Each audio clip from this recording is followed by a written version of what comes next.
I'm Jolene. I'm from Samsung Advertising. Nothing to do in a creator space, nothing to do in AI, just a corporate slave. But with me here today, we have, boys, please introduce yourself. Jonathan, starting with you. Hey everyone, very happy to be here. My name is John. I run a little company called Gravity Media. We've been very blessed along our journey, and today we run Singapore's biggest podcast in English and Mandarin, as well as a creative agency. Yeah, I'm Jako De Leon. I'm a content creator for 15 years, but I'm currently the president of the Creator and Influencer Council of the Philippines. We engage and empower creators through networking and education. And hey guys, I'm Mohammed Fatal, founder of Elfan, the largest creator platform based out of Dubai and Saudi. We focus mostly on helping Middle Eastern creators make money online. Awesome, thank you. And before we jump to today's discussion, I wanted to do a quick round of thumbs up, thumbs down, to basically understand, what are your thoughts on the statements that I'm going to ask about in the creator space, in the AI space. So if you agree, do a thumbs up. If you don't, do a thumbs down. Try not to be on the fence. Try not to be on the fence. So this would give us a good gauge, a good sense of where everyone's head is at. So are you ready? First question, first statement. AI makes creators' lives better. Yes? 100%, something we can agree on. Some people in the audience are giving me a thumbs down. Hopefully that's not a thumbs down to me. I want to ask these people, what? Second statement, it is easier to be a creator now with the rise of AI. Nope, okay. Controversial, 2 thumbs down, 1 thumbs up. Third question. Creators are becoming too reliant on AI tools to create content. Nope, okay. They are not becoming too reliant. They're still relying a lot on themselves, a lot on creativity. We also have a resounding similar stance in this. And the last one, okay? This is interesting. It is obvious for me to tell if AI has been used as part of content creation. Is it obvious for you to tell if AI is being used as part of the content creation? Can you tell? Yes or no? Yes. No, you can't really tell? It's no? like this. Okay, we've got one on the fence. Okay, we've got a whole spectrum of the answer. Okay, good to know, good to know. So we've got varying perspectives and POV. Thank you for playing my little game. So now that we have a good gauge of everyone's stance, the first question that I have, Jako, Mr. On the Fence, as part of the CICP, how is AI actually being discussed as a topic, in this developmental board that you sit in?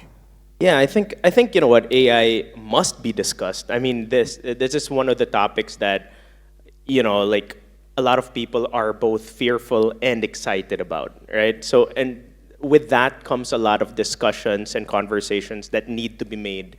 And in our community, in our organization, we actually hold a lot of different GMMs, like membership meetings and talks with different people from the industry, and we discuss certain topics. One of it is AI. And I think the thing about AI that's very interesting, it's like a hammer. A hammer is a weapon and a tool, depends on who's wielding it, right? So in terms of AI, it's really a lot of education, but also a lot of discussions on how it can affect negatively or positively people. So that's really what we do. We try to create a lot more conversation around it with the important people that people will listen to in terms of the topic.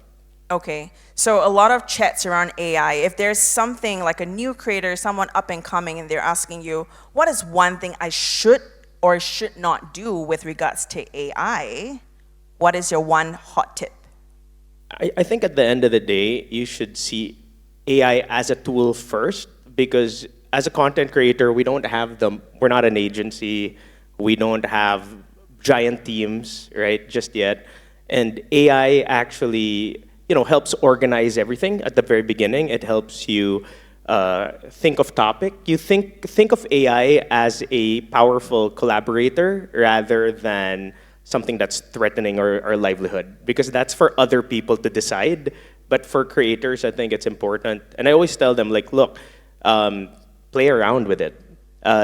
People are fearful that, and you've heard this over and over again, and I'm sure you guys have heard it, but you shouldn't be scared of the people that, you shouldn't be scared of AI in general. You should be scared of the people that do know it, because they're the ones who are probably going to take over, right? So yeah, it's really more of learn it, try it out, and get a feel for it. Got it. Over to you, Mohammed. I know you were like inching, trying to say something. Maybe you had something to say. But just now in the statement, you said like, yes, I can actually tell if AI is being used as part of the content. Elaborate a bit more, because I'm asking about tips around AI. What's your take on this? So I'm referring more to when like dubbing and those kind of content is coming out. Like we can tell how it's done. I think it depends like your type of personality. Like I do pay a lot of attention to details. When AI is generating videos, you can tell like, hey, this was not a graphic design by a human being. This was an AI generated thing, whether the spacing is a bit off or those kind of elements. But again, this is not to say that we've started discovering this. I know it's been in the works for many years, but in the past 12 months, it's been becoming more and more of a habit. So who knows, in 2 years, 3 years, yeah, we might not tell, but in today's world, it's still, I think, at the infancy. Okay, and it's worse to probably say you didn't use AI when it's very obvious that you did use AI. And just to kind of go on deeper to that point, you currently run Elfund, which is the leading creator platform in MENA. Your work exposes you to many creators. Do you have any stories to share on how AI was being misused and resulted in causing friction in a creator's career or their journey? So not yet in the Middle East, because I feel like AI is the strongest in the English language. So, but I have seen, I'm just on TikTok and I'm seeing an ad with the voice of Mr. Beast. And I'm like, clearly, like someone just took his voice, put it on 11 Labs, and started promoting it. Where it's like, how can you take that down, right? That's gonna start happening more and more. And I think I saw in the music industry, there's somebody that used AI to compose every single melody. And when, in the copyright world, he technically owns all of those rights. And if somehow he did put it in publishing societies, it would have been the end of music. But I think thankfully he wasn't as evil. Just made it free to use. So there are a lot of ways to abuse the use of AI. And I think there has to be kind of a way to protect it, whether it's community-based or not, because we don't want those like 3% movies where only a few people in society live well and everybody is taken over by AI, especially for creators. Absolutely. There's just so much for us to understand how to curate, and that's why there are bodies like CICP.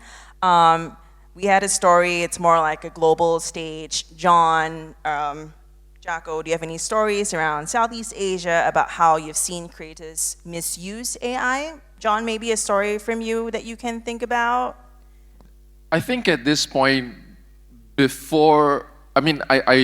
don't really observe that abuse besides the lack of privacy or the privacy concerns or IP concerns.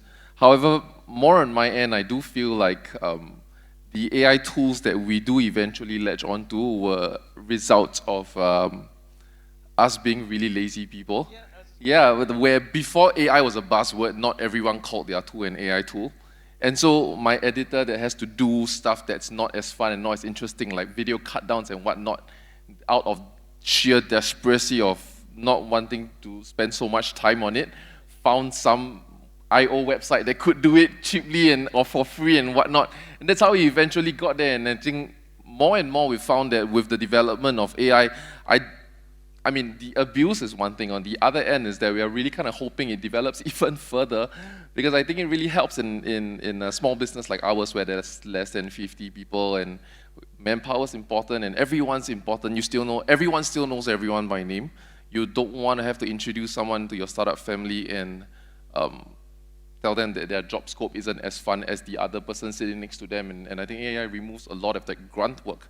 So with regards to your question, abuse, at least in this part of the world, we are not really seeing that outside of pornography and privacy concerns, but more of we are still waiting for it to get even better and make life even better.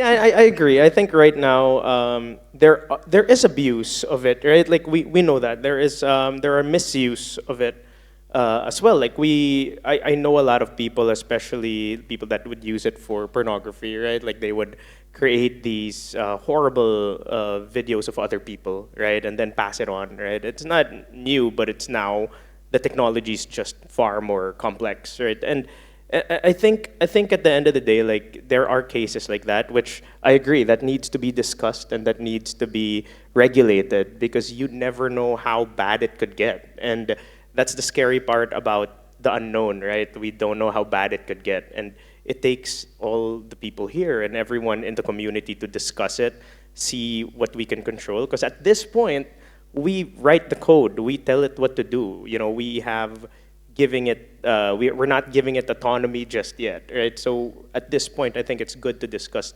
stuff like this. And Yeah, sorry, I do want to add a point to that. I do feel like I'm starting to see a rise of creators that are completely reliant on AI to be able to create content. And I think that's the danger there. I mean, at least for the livelihoods of the creators that, for example, choose to pursue this full-time, or for example, they fire their marketing team and get they their just use marketing down to AI one and person and purely streamline. use AI. Because at the end of the day, right now it's fun, right now it's cool, right now it's fresh. I don't see that for long. I think the platforms will always adjust the algorithm to bring as many people back on board as possible. And for the ones that quit their job to go full-time or have lost their entire marketing department on that key talent, I feel worried for them. Yeah, there's an example, like I just want to add. There was this European creator. He took his fans for granted. What he did was he had a reaction channel. I forgot his name, and I don't want to just say his name, but he had a reaction channel.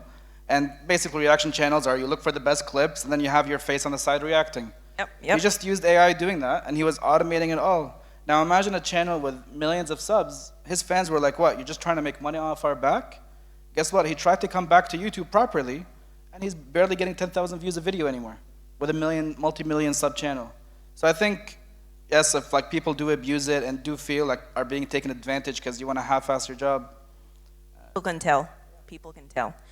And I like this topic. I like this discussion. I want to marinate in this a little bit more. What is your take on, Mohammed, you talked about people using AI to create music, and then they're opposed to actually very talented people who make music. But with the sophistication of AI, both could be comparable, like they're both sounding really great.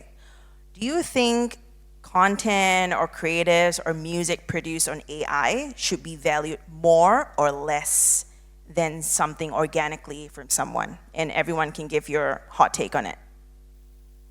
Yeah, I'll start. I think that's one of the areas of content and content creation, music, right? That is a little bit, will be in flux and in danger a little bit because there are people that can just tell an AI. Like I've heard there was a Tagalog song, like a Filipino song, and it's sung by Justin Bieber, right? And I was like, oh shit, that's actually good. But the thing is, like, you also know the dangers of it fall more on them because this is audio. Everything can now, you can get the voice, get a lot of samples, and feed it to the AI, and it can learn. And there's a lot of dangers of that, to be honest. And I think that is one of the places where an AI can be a danger. And that needs, again, it needs to be talked about, because if we don't talk about it, and we're joking about it now, right? But in hindsight, it can snowball into something really bad. So you talked about the example of Justin Bieber. Example, there is AI that could just make anyone sound like Justin Bieber, Yeah. and then as a physical person can really sound like Justin Bieber. Who would you pay more, or who would you pay to get a clip out of? I mean, to be honest, of course, there are ethical and societal issues when it comes to this. I think on my experience, like, creatives will find a way to be creative. The cream will always rise to the top, right? Like with Mohammed's example earlier, like, that creator that tried to cheat his audience, got his fair share of the karma, right, out of it. But, there are people that are gonna do it correctly, right? Correctly doesn't mean it's right. It just means that they're gonna figure it out and they're gonna use it in that way. So it's just trying to minimize those bad actors. And so I would support someone who's doing, it creatively, rather than someone who's just doing it out of a machine, right? Okay. John, do you want to go next? Yeah, I think I have a different take. I don't value creativity for the sake of creativity. I think I would value the song that I like better. Yeah, even if one was generated and one was written with blood, I would prefer the one that I like. I don't care how it was made. And I think that's more of a free market kind of ideology, which I think is fine, short of stealing someone's voice. I think at the end of the day, in modern pop music, we've figured out that many of the songs can be played in a similar harmony. And if AI is what's gonna get us to expand that to end this phase a little bit faster, and then like you said, it would then create the next wave of creatives that will rise to the top, and that's gonna evolve music further. I think that's fair. I like that. And also in an age where personalization is such a key topic, with AI, or even like there is something for someone as well. Yeah, I think the impersonation danger is more of people falling for scams. Point. We don't want creators in that space. Mohammed, you have a hot take? Just wanted to add, like, at the end of the day, in the sad reality with how the world is, consumers are consumers. And if they get the best product for the cheapest price, they don't really always care about the creative process behind it. But when you talk to creators and artists, it's always about, like, I put so much passion and energy, like, why are people not using it? And there's that kind of, like, where's that middle ground, right? Like, I've been envisioning the future. Like, I have a son who's like a year and a half, and let's say I want to play, like, the wheels go on the bus. Like, I just say, okay, Google, play the song. And Google just picks the song that has the best engagement and best views that it thinks he will like. But this could have been an AI-generated song, right? At the end of the day, that song is going to get way more listeners just because maybe they figured out the algorithm, the beats, and how they synced, which is a very sad reality that if you don't build a brand, because now what we do is say, like, play this song by Miss Rachel, because she built a brand and identity. So I think this is where creators have to focus now, because if you don't do this in the next 2 to 3 years, like, I see all those how-to videos, like how to tie a tie. All those are going to be AI videos, right? The person who did it in the beginning, if he hasn't built an identity because his how-tos are much, much better, you're going to be replaced. So that is the scary element of where creativity can be overshadowed by the amount of content that will come in just because of AI. I like that. I like how we dived into algorithm. It's not really AI as being used as a tool to create content. It's AI, which is the algorithm behind these platforms that actually pushes out what sort of content. And also you dabble into the brand. I know, John, you also feel very strongly because, you know, you kind of host a couple of branded podcasts. Do you want to delve deeper into what are your thoughts about AI doesn't really matter as long as you have a strong brand? Yeah, my take is that there is a difference between creating content and creating a brand. And I think with how great AI tools are becoming these days, I see many people creating content now as opposed to building that brand. And that's cool and fine for now. On the topic of a sustainable career, I'm not sure that, because I feel like algorithms will continue shifting to defeat to attract more humans, and in that sense, we are removing as much AI content or mathematically generated content as possible. Do you think, like, one day YouTube will replace all the videos that we see with just AI videos that they make? Because then they can keep 100% of the revenue. It can't. But I would like to say, though, the conversation today is about AI, right? A parallel to this, not so many years ago, is nature versus nurture. Some people, and alluding to the previous question, some people would take 10 years to write a song, and some people will write 10 songs in a year, and the person that writes 10 songs in a year might do better, which is similar to nature versus nurture versus AI versus humans.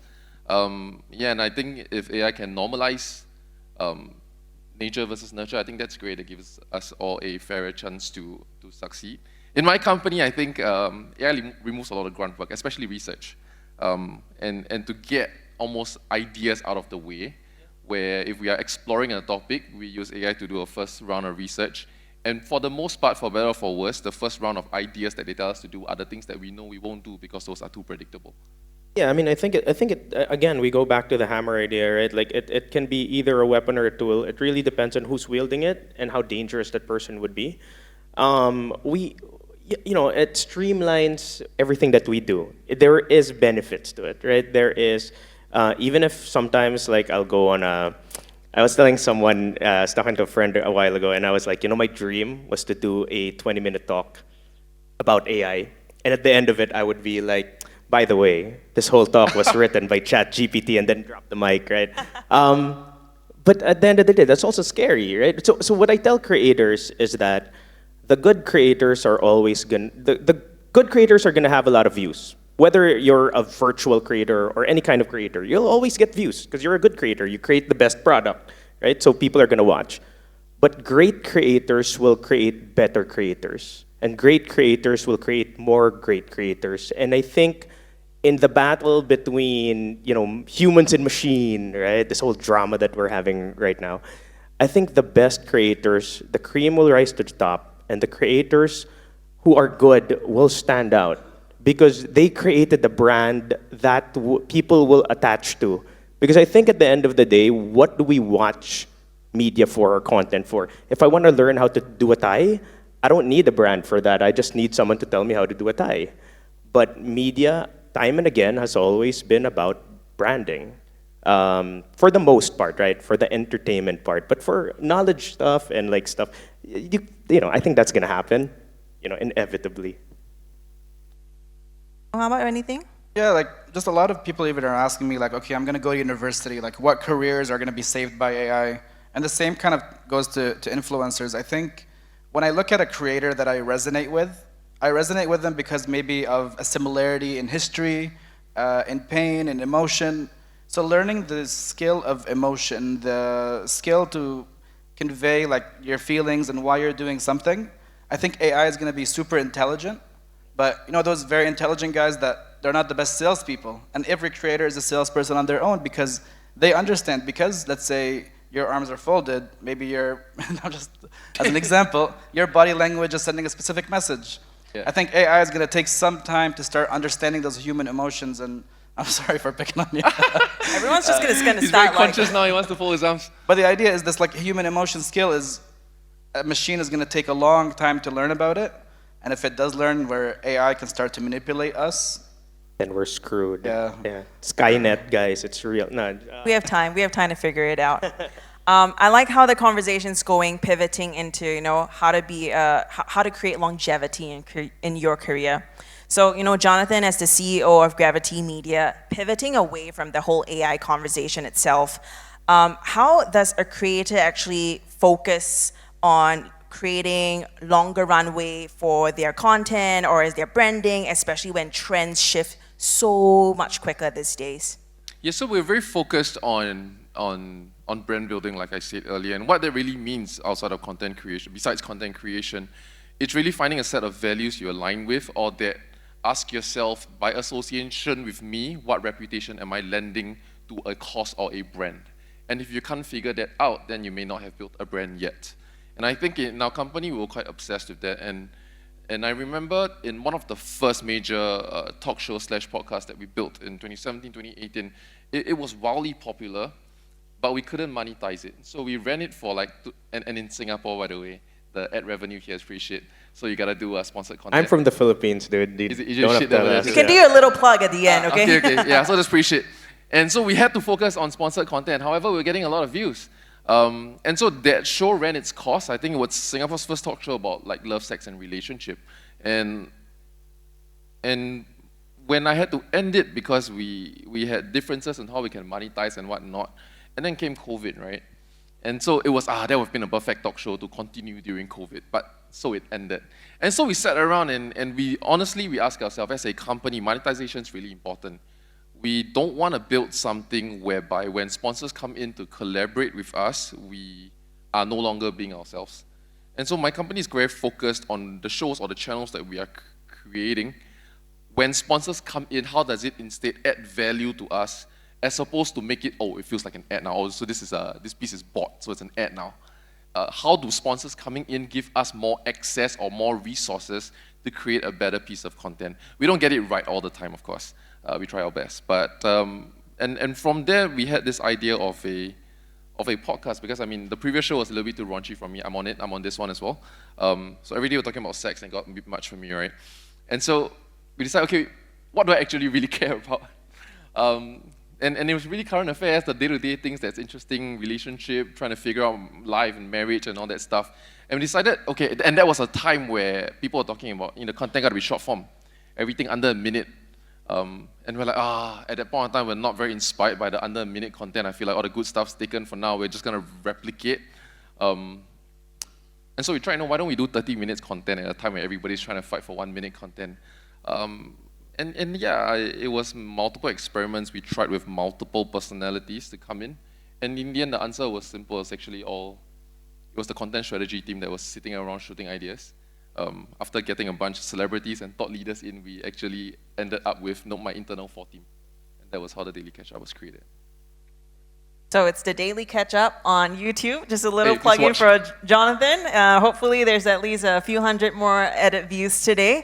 I'm a fan, John, and I would say go check it out because some of the things that they say is just like, did he just say it on air? And John also has a lot of like personal conversation with himself in the comment section, like, why am I saying this? Go check it out. Go check it out. Anything else to add, Mohammed or Jako, in terms of like you yourself, you're also creators, any stories to share? And really quick is that I always tell creators to think less like an influencer and more like a media company. Like in the long run, brand is important, but that's important to build business. And creators have to realize that they are businesses. They are brands. And with that, you have to professionalize yourselves. And part of what we do in the CICP is help creators professionalize and help creators evolve into media. Like we're not just talking for brands. We are a brand ourselves and we can talk about anything. And I think the earlier that people understand and creators understand that the value they're putting in is really, you know, where the views are. It's the you know, that's the value they're putting in, and that's the value exchange that we're putting out there, and that's the power that they have right now. And the more empowered they get, the more that they understand that they have to learn, the more that they understand that they don't know anything, and they have to learn from professionals and other people in the community to be better. Mohammed, one last closing statement, brand and creator? Just one thing I always like to advise people, because I know eventually you will all succeed in the space, but there's one mistake I think that people always tend to follow is that when you get to 1 million followers, the ego starts to hit, and people forget the moment when you had your first 100 subscribers, how every comment, every subscriber, every mention, you try to engage with it. So even at 1 million, try not to do that. Like, always try to focus on your customers, whether it's your audience or whether it's your business. Because the moment you put that barrier between you and them, even if it's your business, you're gonna lose out. And that's a lesson I try to always follow for myself. Amazing. And to wrap up, really, the rise of AI, the fall of AI, the most fundamental thing is have a brand, don't be an a-hole, and treat your followers with respect. It's a good summary. Thank you so much for your time.